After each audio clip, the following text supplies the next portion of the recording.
This week on LTC News, a day of infamy remembered, serving the homeless. So one of the things we do here is serve the meals. Stay tuned.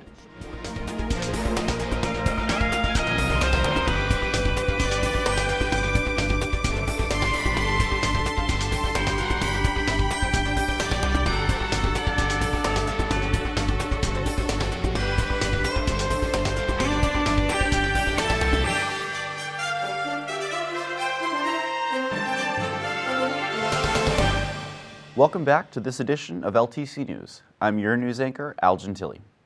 75 years after the Japanese attack on Pearl Harbor, the memory still lives on. LTC producer Jason Marshall brings us this report on Lowell's commemoration of what President Franklin Delano Roosevelt called the Day of Infamy. On Wednesday, December 7, 2016, the Greater Lowell Veterans Council hosted a Pearl Harbor Remembrance event at the Lowell Memorial Auditorium in honor of the 75th anniversary of the attack on Pearl Harbor, which was a surprise military strike by the Imperial Japanese Air Service against the United States Naval Base at Pearl Harbor, which led the United States into World War II.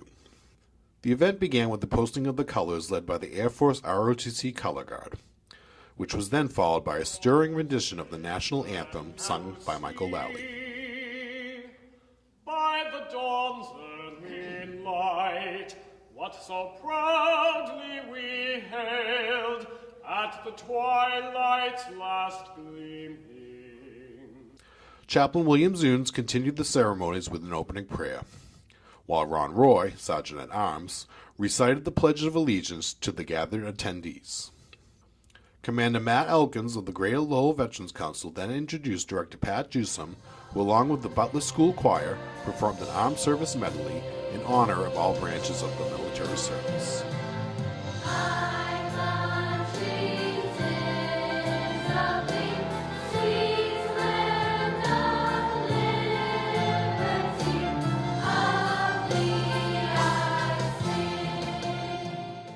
The event continued with a speaking program which included several guest speakers. First to speak was Mayor Edward Kennedy. And as a result of this bombing, 2,403 innocent Americans had made the ultimate sacrifice that day, and we must never forget this. Councilwoman Rita Mercia. Good morning. I want to take this opportunity to thank Matt Elkin and the Greater Lowell Veterans Council for allowing me to be here today. I'm so grateful to see this place full of people who really never forgot. So this is a good morning. Senator Eileen Donahue. I'm honored to be here today to commemorate this 75th anniversary where we are remembering the attack on Pearl Harbor on that day, where over 2,400 military personnel lost their lives. After the speaking portion of the program, Eric LaMarche continued the music portion of the program with a beautifully sung God Bless America. I love, stand beside her and guide her through the night with a light from above. Chaplain William Zunes then closed the ceremony with a closing prayer before the attendees headed outside where the honor guard issued a final salute and taps was played.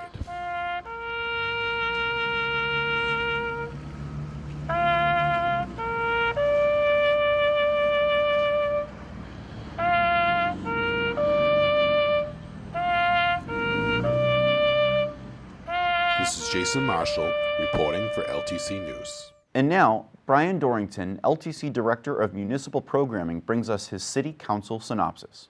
Hello and welcome to the City Council Synopsis for the meeting of December 13th, 2016. It was the last meeting of 2016, which also means it's the last meeting of the City Council Synopsis. I know, it's sad, but I have just the thing to cheer you up.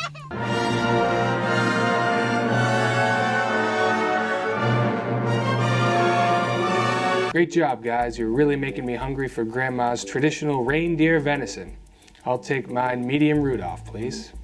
The subcommittees once again provided some of the more interesting material of the night. Councillor Elliott gave a subcommittee report highlighting the fee increases that were presented to the Finance Committee. The city made it clear that the fee increases are not to increase revenue, but to cover the administrative costs the city absorbs. Two of the fee increases are meant to act as deterrents. The fee for illegal dumping will increase from $100 to $500 for the first offense, the second offense will increase to $1,500, and the third offense will increase to $2,500.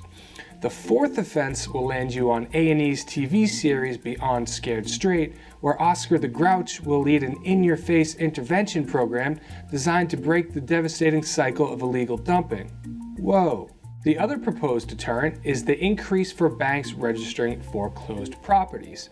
The fee will increase from $100 to $1,000 for the first year and continue to increase each year after that. Before any of these increases are voted on by the council, there will be a public hearing. Stay tuned for more information on that. Councillor Rourke gave a presentation on the Transportation Subcommittee's meeting held earlier in the night. Lowell's transportation engineer, Nick Bossinetto, gave a presentation on a variety of different transportation issues. He mentioned that Lowell is one of the leaders in the Complete Streets approach, which stresses equity in transportation, no matter what mode of transportation you choose, which unfortunately does include the new Segway 1S1. For those of you who don't know what that is, it's a Segway unicycle. Yes, it is a real thing, and it looks really dangerous, thus making it a great Christmas present for those unloved ones on the naughty list. The city recommended that the council look into utilizing Zipcar and tie into the already existing Zipcar service offered by UMass Lowell and the LRTA. Finally, Bossinetto presented many possible safety improvements for Chelmsford Street. There are a lot of them, and unfortunately I'm running out of time, so please catch the subcommittee meeting in its entirety at ltc.org.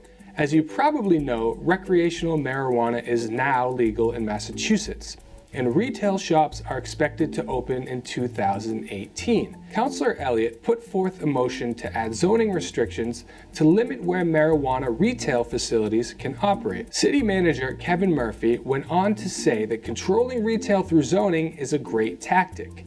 Councillor Belanger expressed opposition to legalization and went on to say that up to 35 marijuana retail shops could potentially be allowed to operate in the city, which he called horrifying. Horrifying. It appears that zoning for retail marijuana stores will be a high priority in 2017. Well, that's all I have for you today. Happy holidays, and I'll see you back in 2017. As always, be swell. No one chooses to be homeless. Sometimes life's minor and major challenges become overwhelming if you don't have a place to call home. And sometimes finding someone who cares can be asking too much. Yet, at the Life Connection Center on Appleton Street, caring people are there, providing meals and other resources for the homeless. This is Life Connection Center, a place of hope. There's a Christmas celebration going on the day of Christmas. Now, if you've been naughty or nice, doesn't matter, just as long as you fill out this form, okay? And everybody that comes will get a gift. And I think Santa Claus, Portuguese Joe, will be Santa Claus this year. Life Connection Center started about 4 years ago. And it started because of the church here. The church here, the pastor was driving down the street, down the side street down here. She saw a woman, unfortunately, passed out on the street. Then she saw the daughter, an 8-year-old daughter, trying to pick her up and wake her up from whatever situation she was into. The pastor's heart just broke, and she said, we have to do something about these people on the street. So with that, she came back to the congregation and said, we have to do something. I don't know what we're going to do, but we have to start thinking about how we're going to serve and help these people. So from that, from making sandwiches to going out, helping these people, trying to support them, trying to encourage them, and that developed into a situation where they bought this building. Before, it used to be an auto parts store on Appleton Street.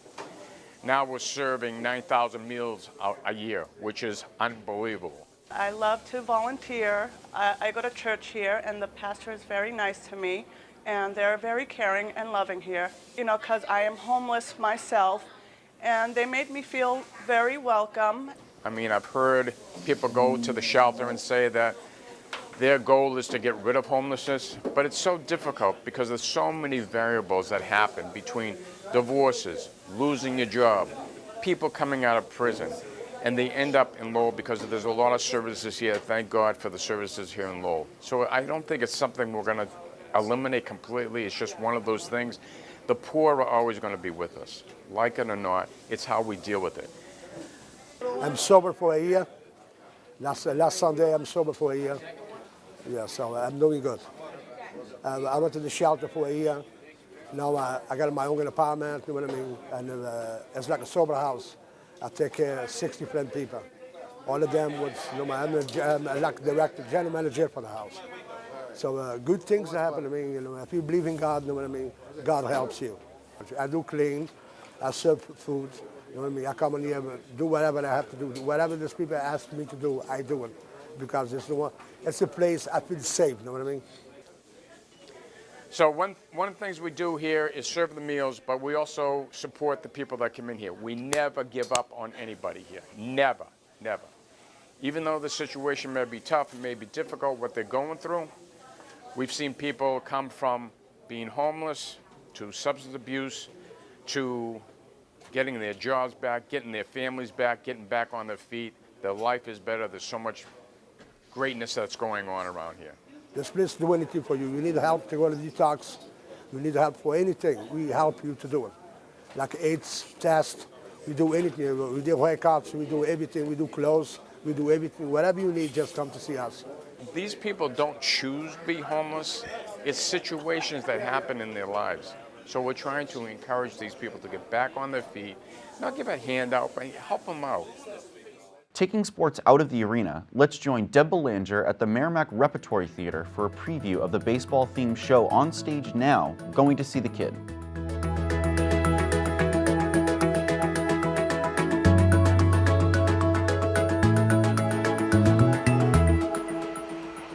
Hi, and welcome to Let's Go with the Greater Merrimack Valley Convention and Visitors Bureau. I'm your host, Deb Belanger, and today we are standing in front of the beautiful Merrimack Repertory Theater. Did you know that Lowell has been a cultural hub for theater since 1979? This season, they have 7 plays happening here in beautiful downtown Lowell. The play that is happening now through Christmas Eve is called Going to See the Kid.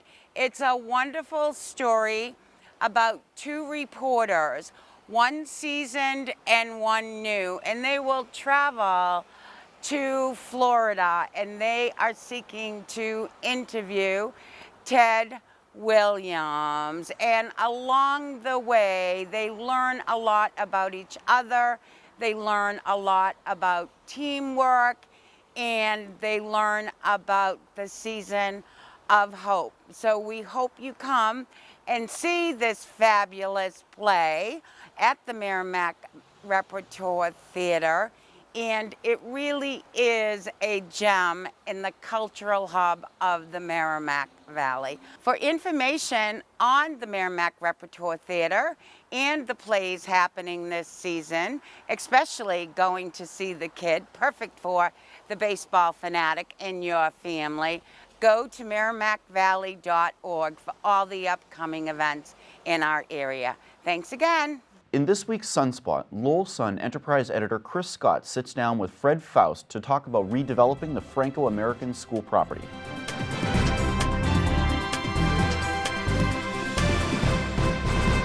Hello everyone, I'm Chris Scott, the Enterprise editor at The Sun. Thanks for tuning in to today's edition of SunSpot. With me is Fred Faust. Fred is a very well-known local real estate professional who was recently hired by the Franco-American School Board of Directors to sell the property. The school closed earlier this year to, as many of you have read in The Sun, to declining enrollment. Fred, thanks for coming in. Sure, Chris. Thanks for coming in today. If you could bring us up to speed, Fred, on just where the process stands. It's unique because of the institution itself. And it started out as an orphanage.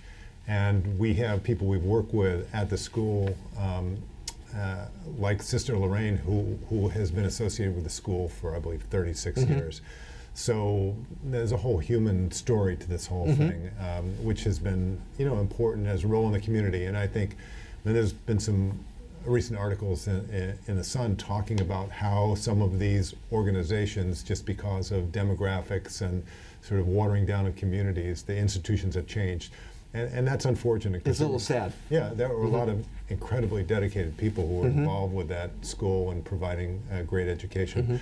But things did change to the point where it was not economically viable. So what's unique is a 4.5 acre site in the middle of downtown Lowell.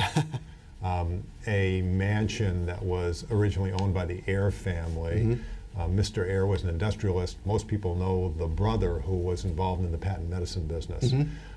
And so you have a beautiful mansion that was adapted for initially the orphanage, and then to follow with a school. And then a school was built on in the early 1900s. So actually, in addition to the 4.5 acres, you also have over 60,000 square feet of buildings on the site. That includes the mansion, the mansion in the front, plus the big appendage in the back, right? Plus the school. Okay. And then you had a grotto, which was modeled after a grotto that was built in France for worshipers. Right. And part of the mission here on the part of the board, and one of the challenges that was sent out to the proposers, was how are you going to preserve the grotto in that area and ideally make it accessible to the public? Right. Now, in addition to the grotto, there's also the Stations of the Cross. Could you talk about that for just a little bit? Yeah, there are 13 Stations of the Cross, because there's also an additional monument that's by the grotto. And in putting out a request for proposals, we again asked the proposers to identify how these items would be preserved. So in the winning proposals, both dealt with reorganizing the location of the stations around the grotto and opening up the back area of the grotto, which is very overgrown, and there's a chain link fence between that and the Northern Canal, into making it a public park accessible from School Street. Most people know, they say, the School Street Bridge. So either of the proposals, and we had 3 finalists in this process, were committed to preserving this area and going forward, presuming that the selected developer is able to proceed and get their permits and so forth. The rear area of the site will be a public park. Okay, so you have the mansion itself, you have the school, the grotto, the Stations of the Cross, and now the public park. Right, and you actually have a 2-family home that's located on the corner of Fanning Street and Pawtucket Street as well. So there's a lot of pieces to this puzzle. Have you, how long have you been in real estate? Well, I was originally in the public sector, and I went into real estate in 1986. Okay. Have you ever seen a piece of property like this, or have you ever dealt with a piece of property like this? Well, I've dealt with a lot of challenging properties because we do a lot of public-private work, and we're very urban-oriented. But this is, I would say, this is unique, and it's made unique because there's a public mission to this. Talk a little bit about that public mission, because I know that people were very disappointed when the school closed. The school's been there, I think, for about 100 years, give or take a few.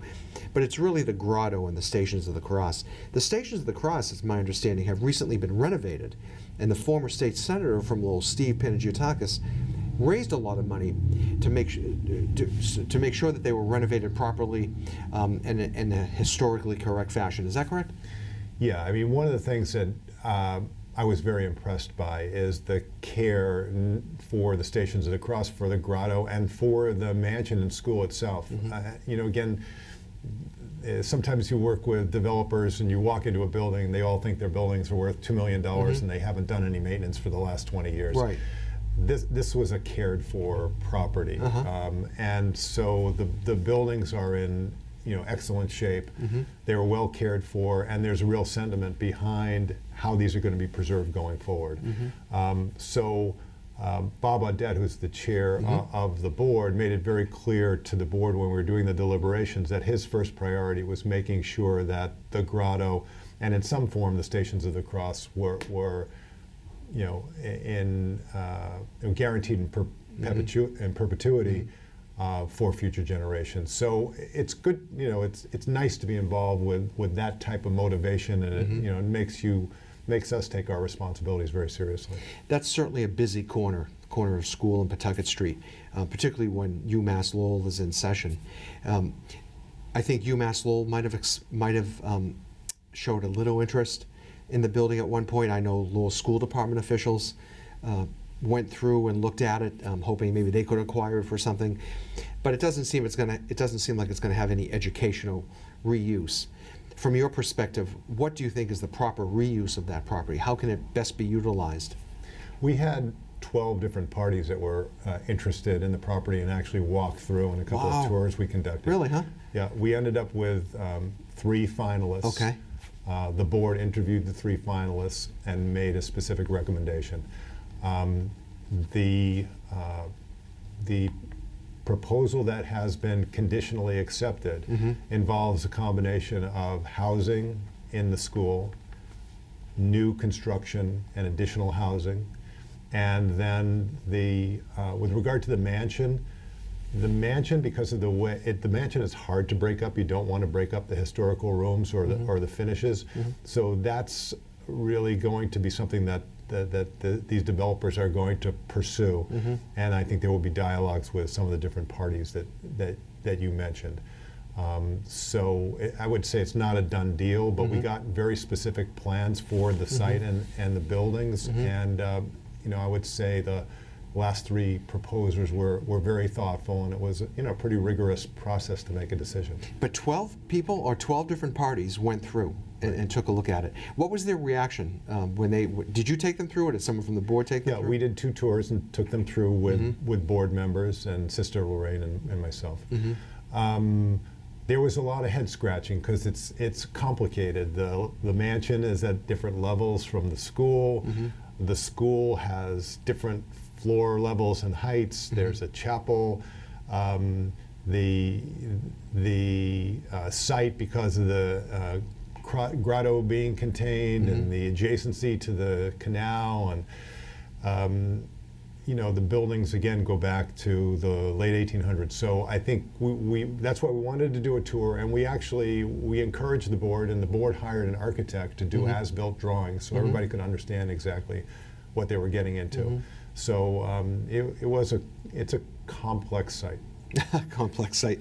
Now, in terms of the party that's being recommended, you're not at liberty to say who that is. I imagine that has to come from the board, and someone from the newspaper, perhaps myself, will get that from Bob Audette, the chairman of the board.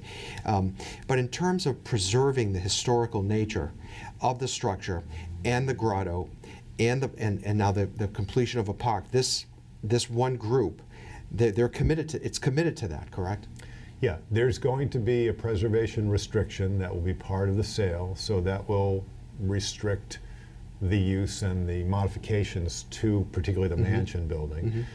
This party has made a commitment to the grotto and actually has agreed to put up a certain amount of money day one in order to preserve the grotto, and has asked for, and several of the board members have volunteered to be on a cooperative committee with the developer and a community organization that will be involved, and to come up with a plan that will satisfy all the criteria that the board put out. So I think it's a pretty extraordinary effort. That's exciting. Can you give us an idea of how much the entire property will sell for?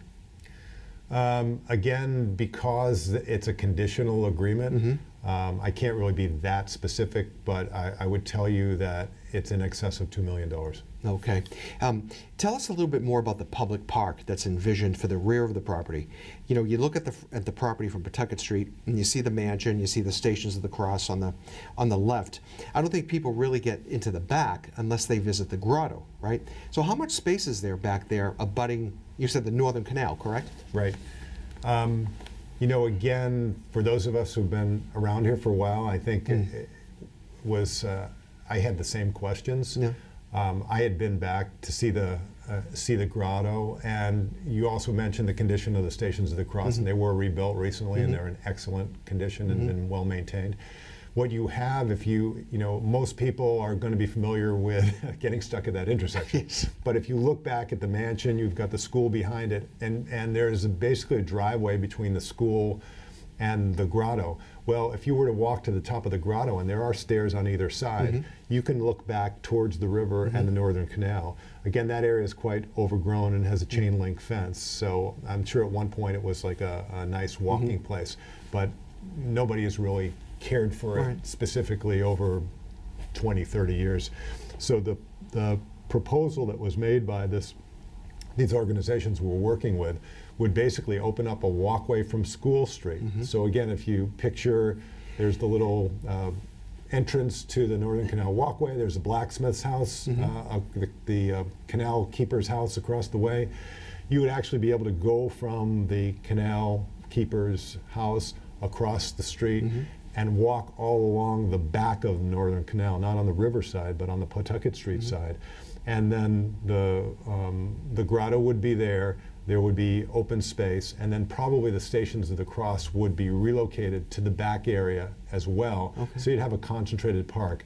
And then people could walk in that way or even just use some public parking. And it'll be a great area. Exciting. Yeah, both for just access and passive recreation, but also to understand more about the history. And I think one of the things the committee will recommend is some signage to talk about, represent what's there and why it was important. So I think it'll be a great public amenity. Is the Northern Canal Walkway open? It's open depending on the water levels and the flow of the canal, and the National Park Service Lowell Historical Park maintains that. So you got to sort of check with the visitor center. This park though would be on the other side of the canal, on the. Right. So the area the Park Service maintains, the Northern Canal Walkway, is on the river side of the canal, the other side of the canal. Yes. But again, just the views now that you would get, rather than overgrown trees and a chain link fence, you can now see to the back of the grottos, the Stations across. And if you think of something like Sheehy Park, which is very actively used further down the river near UMass and the South Campus, it could be a similar situation there where people can really take advantage of the topography. It's funny, for years and years ago, city fathers would build obstructions between the public and the river. Now we're trying to take them all down, when people realize how important the river is and the river views. Fred, and just summing up, could you just give us an idea of when this deal might be done and might be ready to be announced publicly? I think the initial agreement has literally just been signed, and we probably will have between 60 and 90 days for everybody to do their due diligence and make sure that the terms are acceptable. So, I would say by March, hopefully it will be a done deal. Well, good job. I appreciate it. Thanks for coming in today. Thanks, Chris. Thanks for tuning in to today's episode of SunSpot. It airs this evening at 6 p.m. and it comes back at several different times during the week. Check the LTC website for times and channels. Thanks again. Have a good night. And that's it for this edition of LTC News. This holiday season, consider reaching out to your local charity to volunteer your time or donate to their cause. I'm Al Gentili, and be well.